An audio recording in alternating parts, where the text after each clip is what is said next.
말라기 3장을 보면 11조에 대한 말씀이 나옵니다. 그런데 8절을 보면 좀 거부감이 드는 말씀이 있습니다. 사람이 어찌하여 하나님의 것을 도둑질하겠느냐?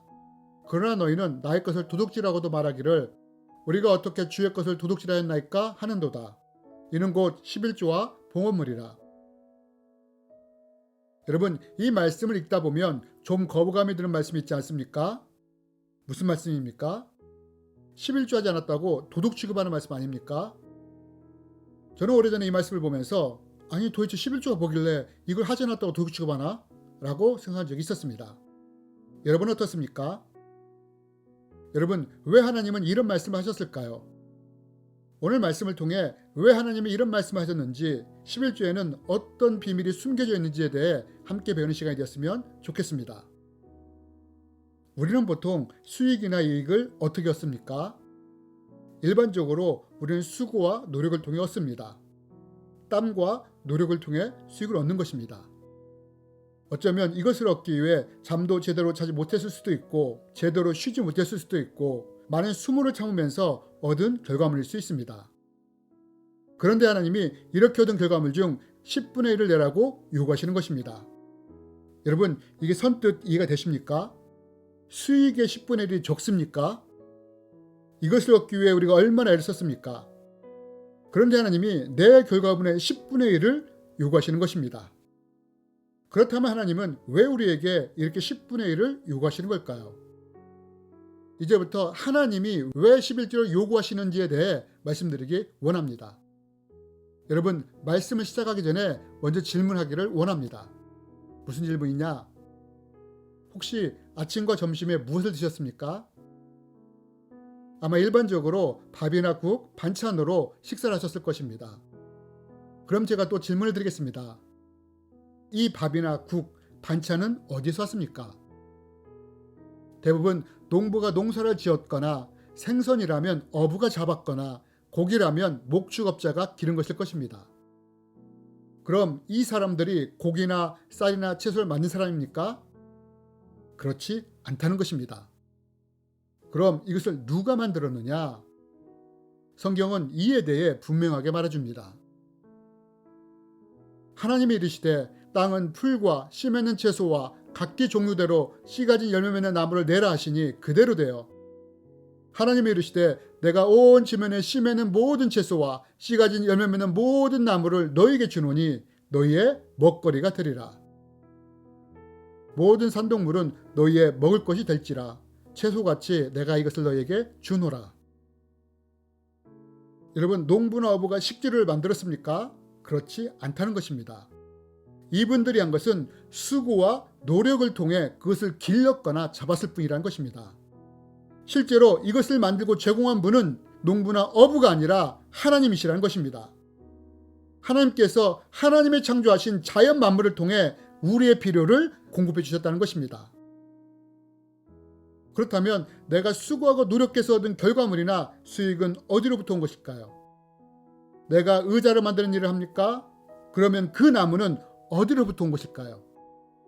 내가 옷을 만드는 일을 합니까? 그럼 그 옷의 원료는 어디로부터 왔습니까? 모든 것이 하나님이 만드신 자연 만물에서 온 것이 아닙니까? 컴퓨터조차도 하나님이 만드신 땅의 자원으로부터 온 것 아닙니까? 그러면 우리의 수익의 주인은 누구 것이 됩니까? 수고하고 노력한 사람의 것입니까? 아니면 자연 만물을 통해 이것을 가능하도록 하게 하신 하나님이십니까?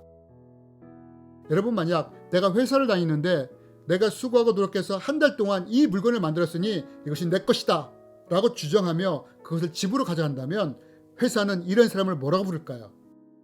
바로 도둑놈이라고 부른다는 것입니다.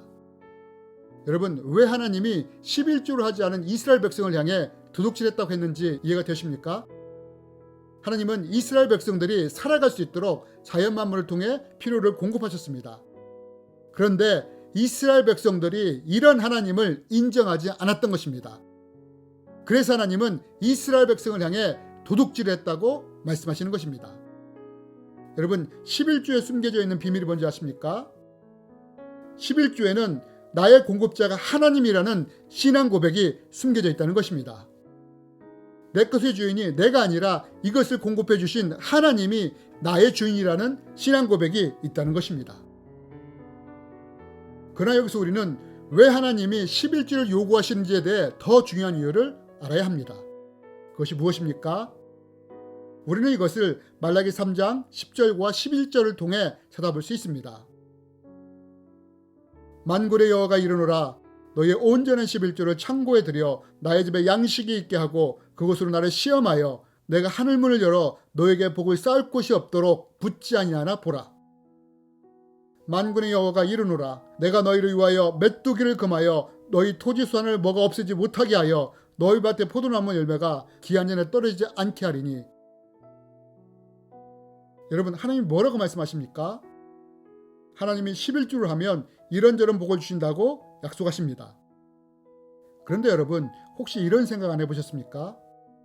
아니, 하나님이 전능하신 분이라고 하시는데 왜 굳이 11조란 조건을 걸어서 이걸 해야만 복을 주신다고 하시나? 라고 말입니다. 여러분, 왜 하나님이 굳이 11조를 요구하신지 아십니까? 하나님이 달러가 필요해서, 원화가 필요해서, 파운드가 필요해서 11조를 요구하신 겁니까? 배추가 필요해서, 무가 필요해서 11조라는 것입니까? 여러분, 하나님이 11조를 요구하는 분명한 이유가 있습니다. 하나님이 우리에게 복을 부어주시려면 통로가 필요한데 11조가 그 통로를 만들기 때문입니다. 즉, 우리가 하나님이 나의 공급자라는 믿음을 가지고 11조를 드릴 때 그 믿음 가운데 하나님이 공급할 수 있는 통로가 열리기 때문입니다. 이것이 11조를 요구하시는 이유입니다. 내가 너의 공급자인 것을 인정하느냐? 11조를 통해 믿음의 행동을 보이느냐? 내가 그 믿음의 통로를 통해 30배, 60배, 100배로 채워주리라. 내가 메뚜기가 너희 토지수산을 먹어 없애지 못하도록 도울 것이며 포도 열매가 기한년에 떨어지지 않도록 내가 보호하리라 하시는 것입니다. 이것이 하나님이 11조를 요구하시는 이유입니다. 하나님의 아버지로서 우리의 필요를 부어주고 충분히 채워주고 싶으신 것입니다. 이것을 위해 통로가 필요한 것입니다. 하나님은 심은 대로 거두시며 행한 대로 갚아주시는 공의의 하나님이시기 때문입니다. 그래서 하나님이 11조를 요구하시는 것입니다.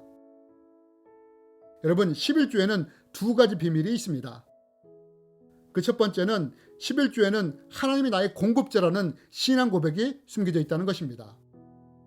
두 번째로는 11조를 통해 믿음을 보일 때 하나님이 우리의 필요를 공급할 수 있는 통로가 열린다는 것입니다. 이와 함께 우리가 한 가지 더 기억할 것이 있습니다. 그것이 무엇이냐? 11조와 구원과는 전혀 관계성이 없다는 것입니다. 11조를 하지 않는다 해도 구원받는 것에는 지장이 없다는 것입니다. 왜냐하면 구원은 11조가 아니라 믿음으로 받기 때문입니다. 그러므로 11조가 부담스럽다면 하지 않아도 됩니다. 그러나 만약 하나님이 내 삶의 필요를 책임지길 원하는 사람이 있다면 11조를 깊이 고려해 보시기 바랍니다. 저는 오래전에 정말 11조를 하면 하나님이 나의 필요를 채워주실까? 라는 의구심이 있었습니다. 그래서 실제로 저는 이것을 시험한 적이 있습니다. 과연 그 결과가 어땠을까요? 다음 편을 통해 이것에 대해 나누기 원합니다.